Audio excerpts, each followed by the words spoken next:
2 years ago, I wrote a book called Move Fast and Break Things. And since then, I've been invited to 60 cities around the world to talk about how the tech monopolies like YouTube and Facebook have coarsened our culture and undermined our democracy. But the problems of our democracy go much deeper than dysfunctional social networks.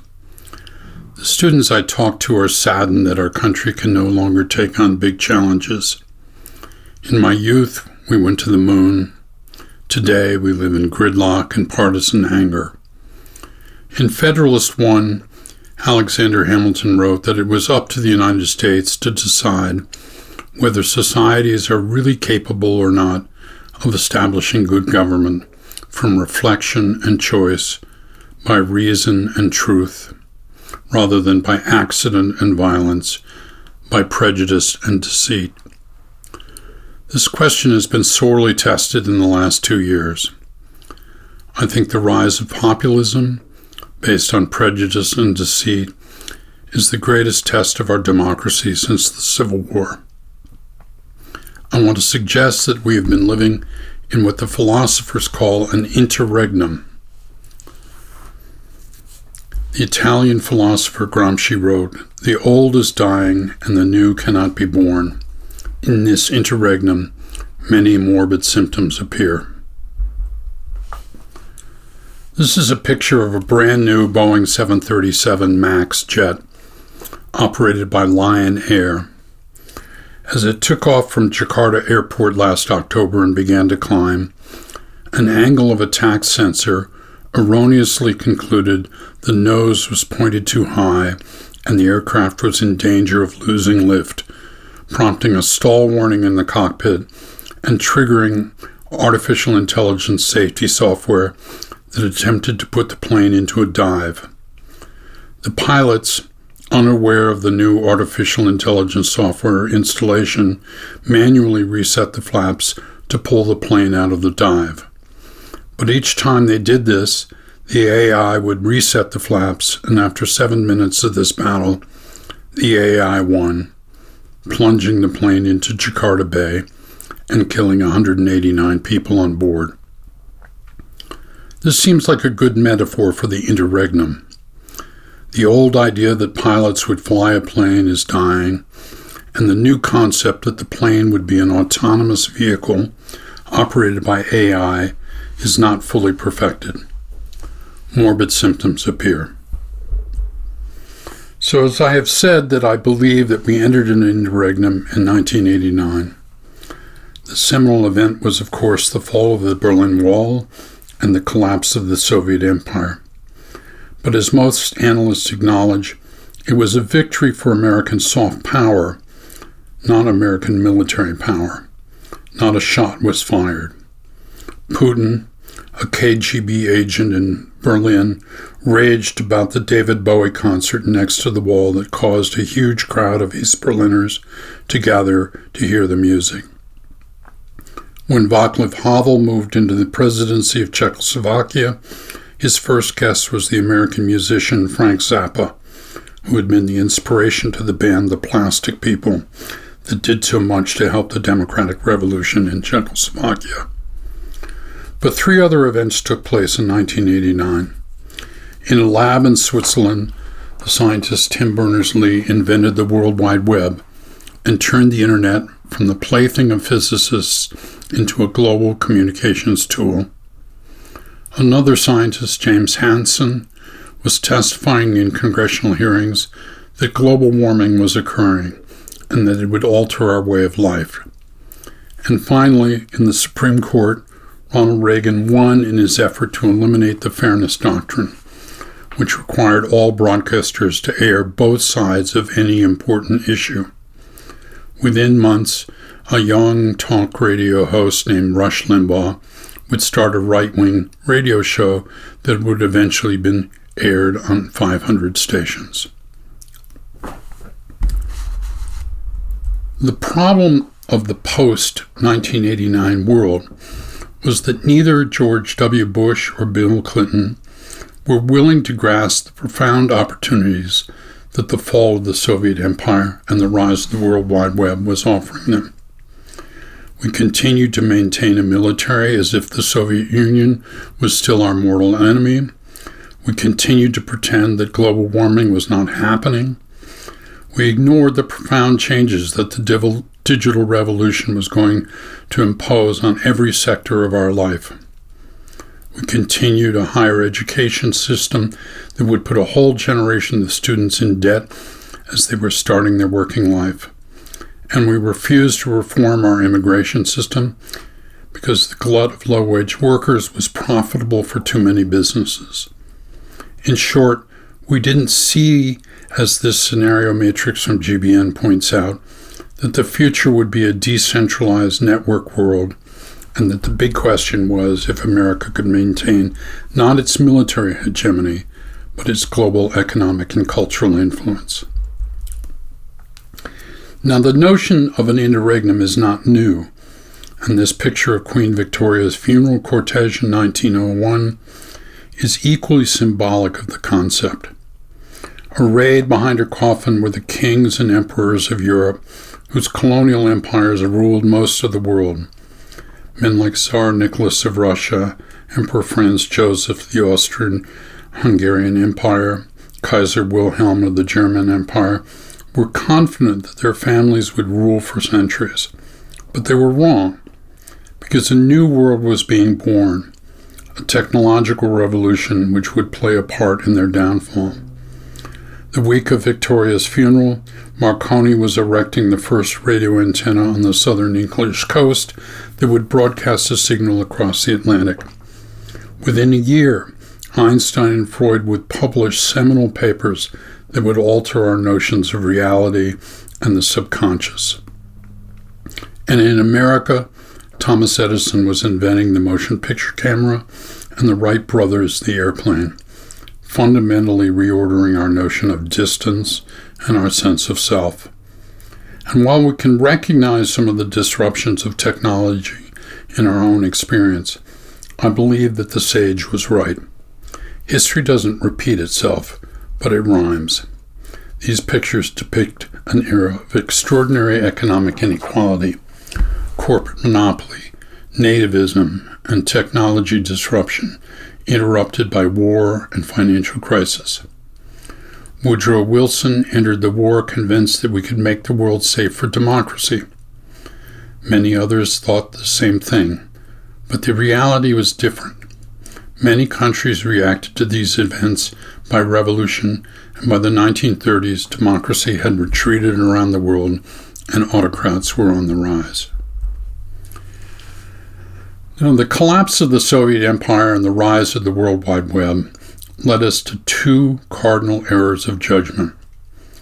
The first was the result of neoconservative hubris, the publication of Francis Fukuyama's essay, The End of History.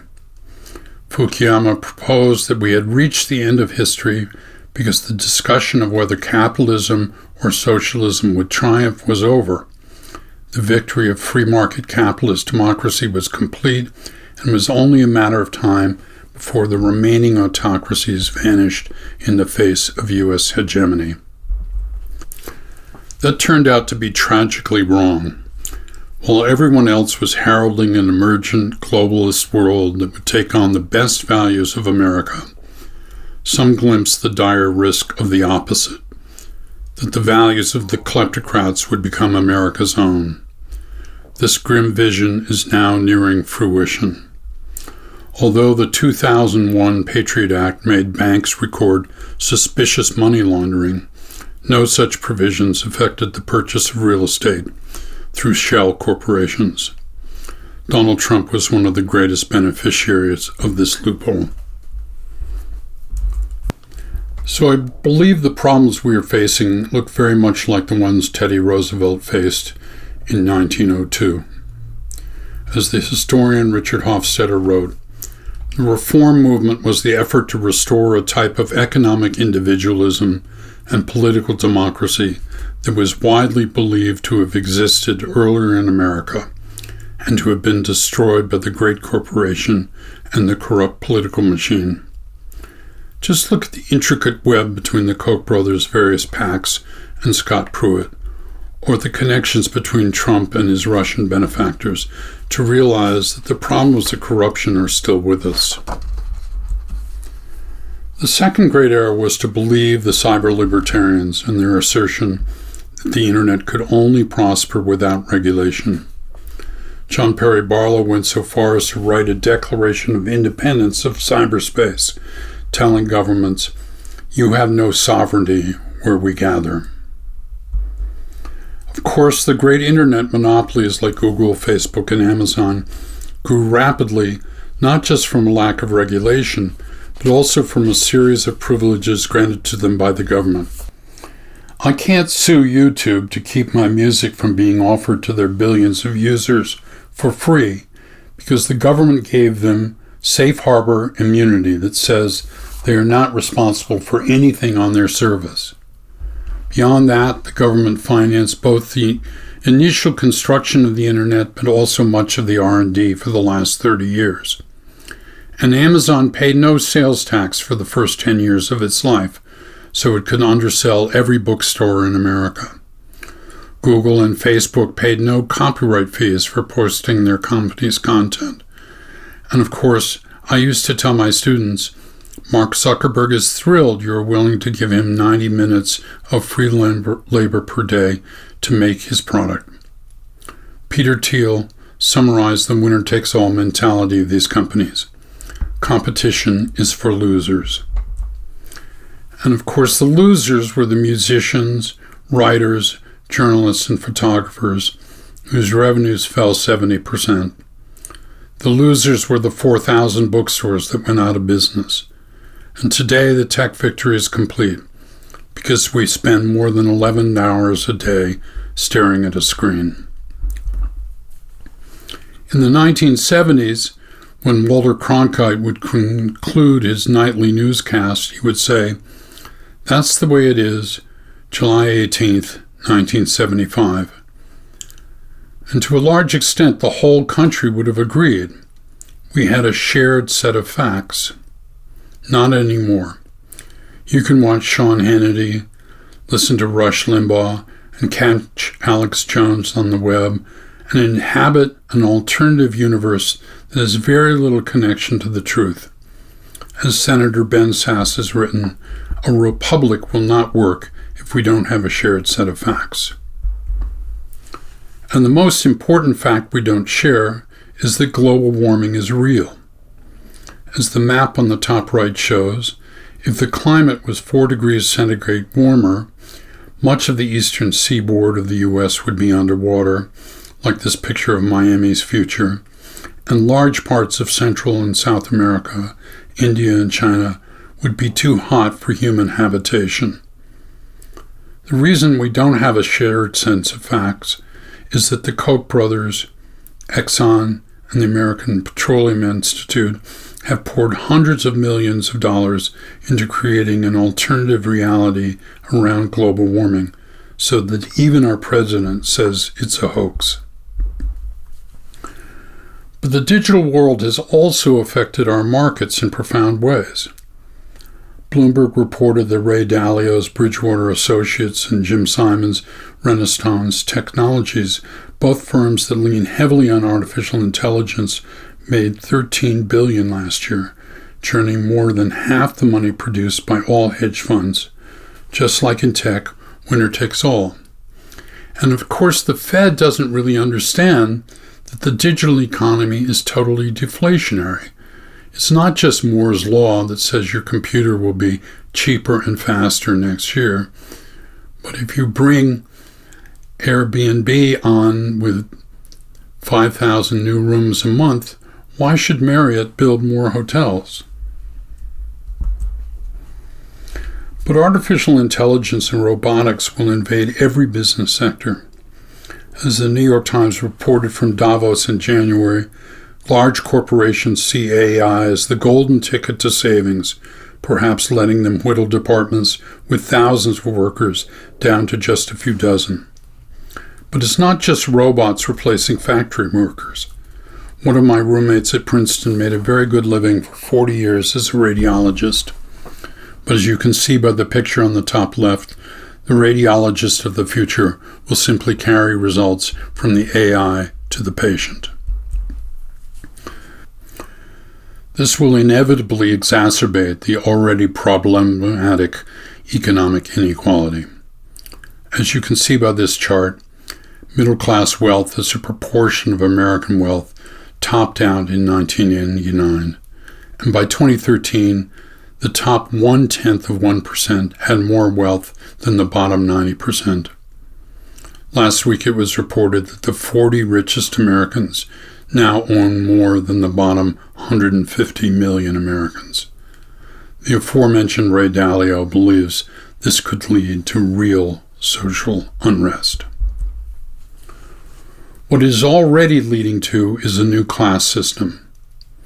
We've always had the top 1% and the managerial elite, but you can see that the middle class doesn't really exist anymore. The working class, which still has health care, unions, and retirement plans, is still surviving. But below them is a new class.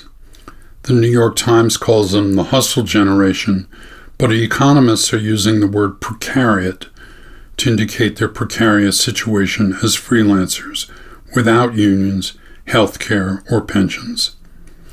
They are split by the API, the Application Program Interface. Those who work above the API, like coders or web designers, tell computers what to do. The larger group works below the API, and computers tell them what to do. That's the kid in the Amazon warehouse or your Uber driver. They can easily be replaced by robots. I've noted before that I use the word revolution to denote the overthrow of any democracy by autocratic forces. So why do I think that the right-wing populist movement that Trump leads is potentially revolutionary? Because it overthrows Hamilton's whole conception of democracy, that we would be ruled by reflection and choice, by reason and truth, rather than by accident and violence, by prejudice and deceit. The English historian Eric Hobsbawm has written about the demise of democracy in the 1920s in Germany and Italy. Fascism is a revolutionary counter-revolution. It also provides the proof that man can, without difficulty, combine crack-brain beliefs about the world with a confident mastery of contemporary high technology. That seems like a pretty good description of Trumpism. But Trump has a problem. He sold a notion that the changing face of America that would lead to whites being less than 50% of the population in 2045 could be stopped by a wall. That is not true. Furthermore, by suggesting that dying industries like coal mining can be brought back does a disservice to our citizens. Even though it might be culturally uncomfortable, these coal miners would be better suited training to be nurses. But the Democrats have their own problems, which is that anger about Trump and his nativist rhetoric has raised the profile of a socialist vanguard in places like the Bronx, Queens, Oakland, leading to a slightly delusional notion that the revolution is at hand. As someone who had friends in the Students for Democratic Society at Princeton in 1968, I can tell you that they thought the revolution was at hand as well. And of course, we ended up with Richard Nixon as our president, and my generation's shattered idealism lost for 40 years. As we learned in 1968, American politics radiate from the center. What America wants is social democracy, not socialism. Gallup polled Democrats and Democratic-leaning independents after the midterm election in November. The majority of them wanted the Democratic Party to be more moderate, not more liberal. And the wonderful paper called The Hidden Tribes of America proves that we are a center-left country. And corporate America knows this. This is why they weighed in so heavily against the anti-transgender North Carolina bathroom bill, HB 2, and ultimately got it repealed. One last note for my activist students with a little sense of history. I was involved in the civil rights movement starting in late 1963 when I joined the Student Nonviolent Coordinating Committee, known as SNCC.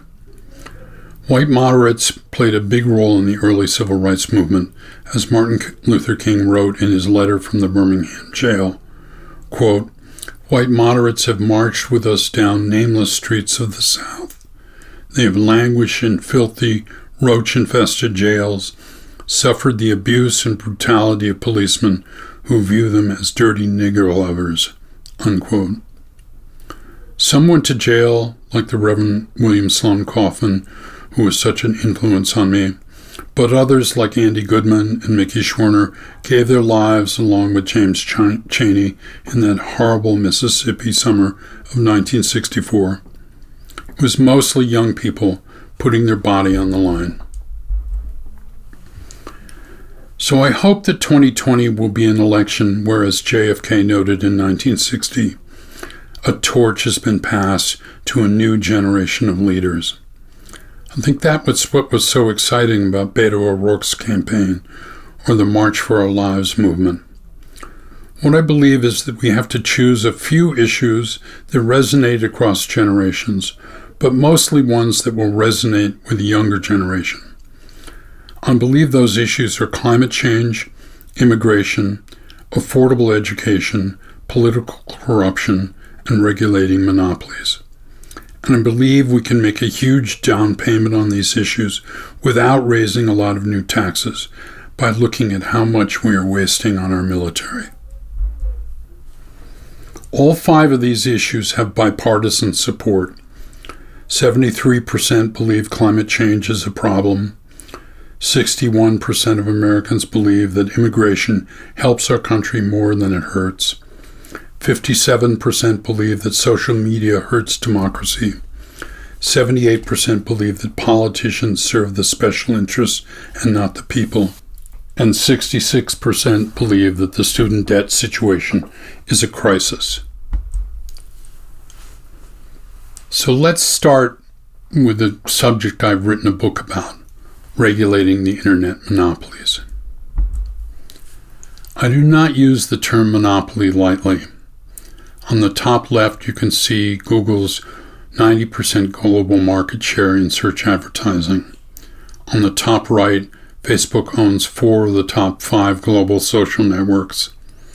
On the bottom left, Amazon has 74% of the ebook market, and companies owned by Google or Facebook took 85% of all new online advertising dollars last year, according to Morgan Stanley.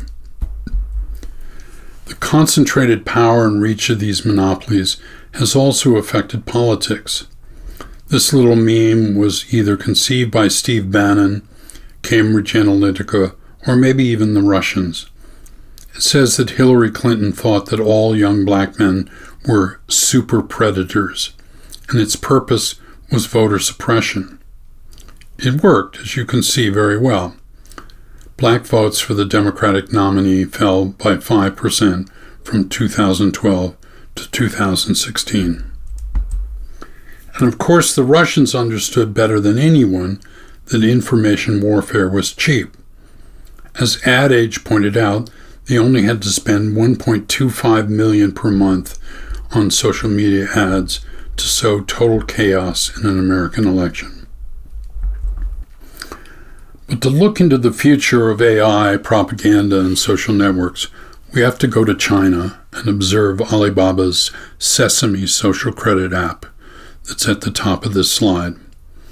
For 200 million Chinese citizens, it takes how well they repay their credit card and overlays an AI-generated map of all their activity online and off. If you jaywalked in Shanghai and were caught on one of the ubiquitous CCTV cameras with facial recognition, your social credit score would go down. If you posted something critical of the Chinese government on WeChat, your score would move into the red zone, where you could be denied access to planes, trains, and other social services. Although we don't have such an Orwellian system, Google, Facebook, and Amazon are in the social surveillance capitalism business. That's why they all want you to put microphones that link directly to their servers in every room of your house. They call them smart speakers, but you know the truth.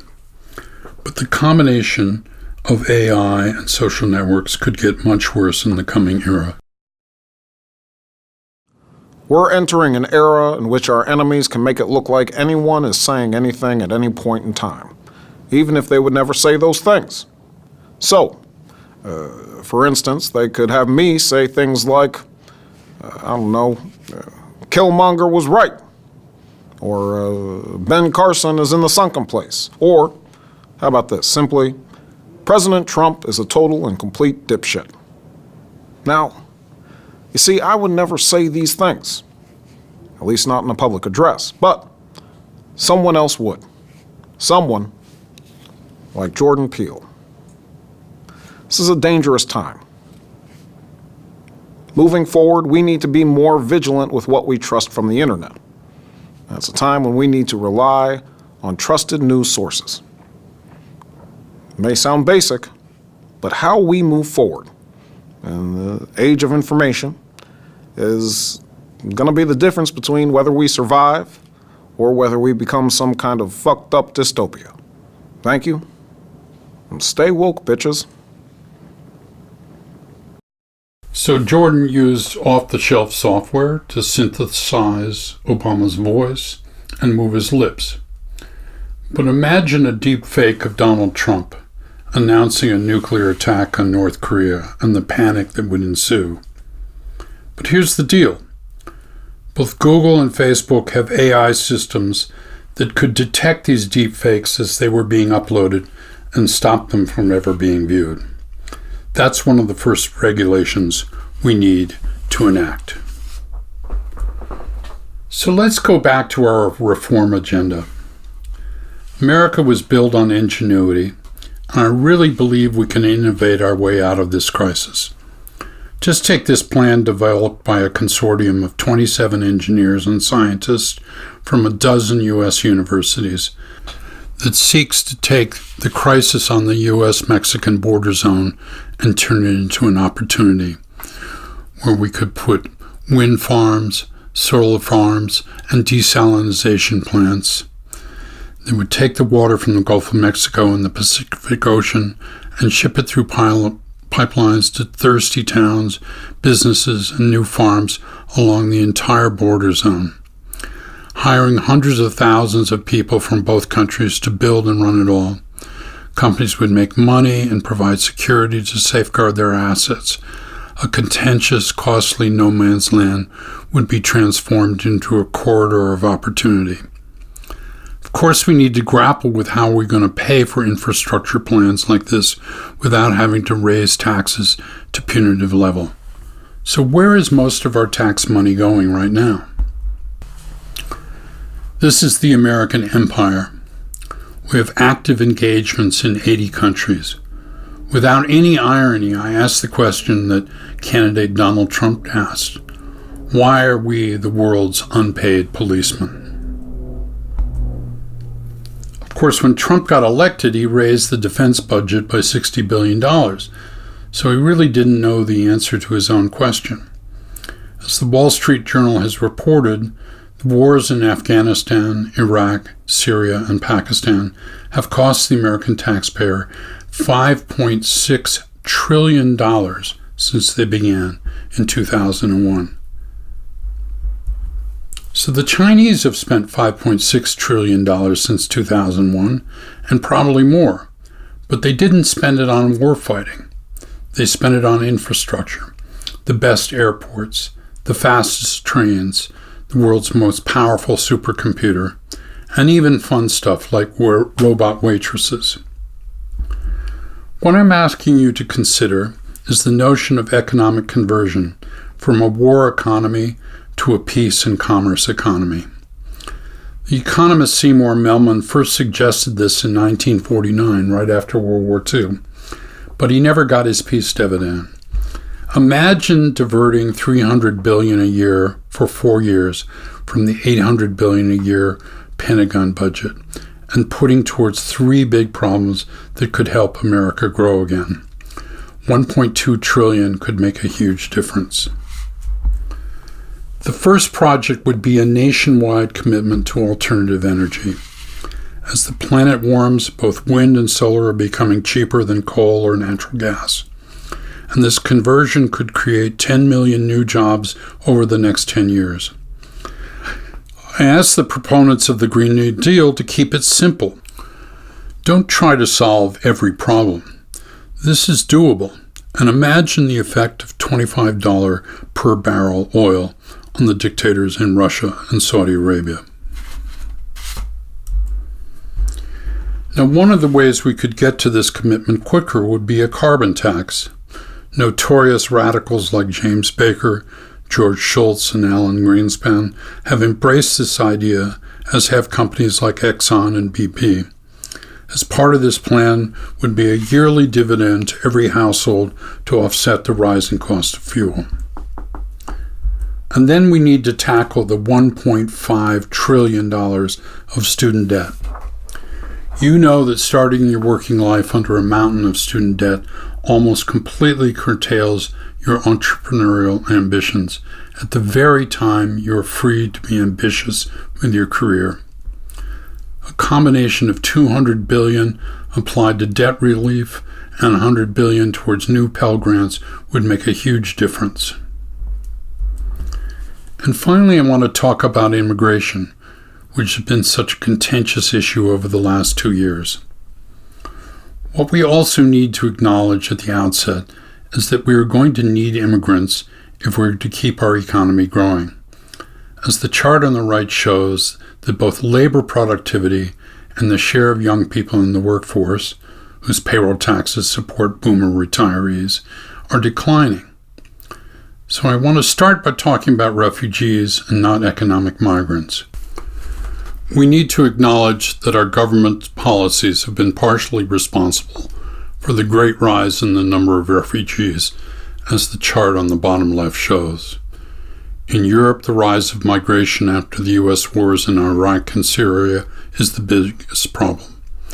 But we also have to acknowledge that for decades, we embraced dictators in Central America because of our single focus was on fighting communism.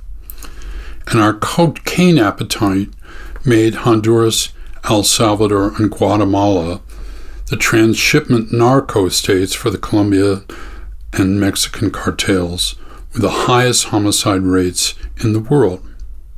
No wonder people are fleeing with their children. So what could change? At a minimum, we should make the over 300 consulates and embassies we have all over the world places where people could come to apply for refugee status. The interviews could be done by Skype, and only when asylum was granted would the person or family have to make the journey to America. No more crossing the Mexican desk to try and get into America. In terms of migrants who are coming to make money, we need to acknowledge a good deal of bad faith rhetoric by both political parties. It's no wonder we have not had a comprehensive immigration deal in 20 years. Democrats need to acknowledge, as George Borges of Harvard's Kennedy School has written, that, quote, both low and high-skilled natives are affected by the influx of immigrants. But because a disproportionate percentage of immigrants have few skills, it is low-skilled American workers, including many blacks and Hispanics, who have suffered the most from this wage dip.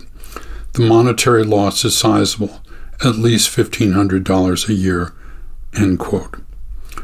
Republicans need to acknowledge, as Borges has also written, quote, someone's lower wage is always somebody else's higher profit, unquote.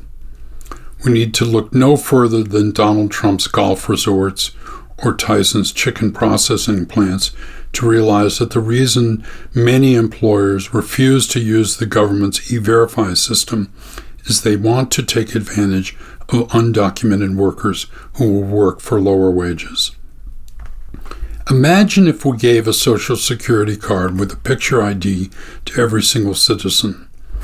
First, the citizens could use them as a voter ID card that could not be refused by any state. And then every single employer with an E-Verify smartphone app and a Square device could check the eligibility of any prospective employee. And if we wanted to give employment authorization cards to immigrants, be they high-tech workers or seasonal farm workers, they could work on the same system. This would be far more effective than a wall. So I want to close by saying that the reason we have been living through this interregnum is that citizens have lost their belief that the government can accomplish anything that makes their life better. But it doesn't have to be this way. We have to stop hanging on to a dying world that has passed. It would be my hope and prayer that a new generation would understand that America's strength comes not from the size of its armies, but from its economic and cultural influence around the world. Just as I believe that rock and roll really did bring down the Berlin Wall, I hope that we can reimagine a future where we could re-engage the world with our creativity and our flexibility. 2 years ago, the iPhone was the most aspirational product in China, and today, a large part of that population considers it their patriotic duty not to buy one. This is sad. It doesn't need to be this way. We need to save our democracy. Let's not be afraid. Thank you, and good luck.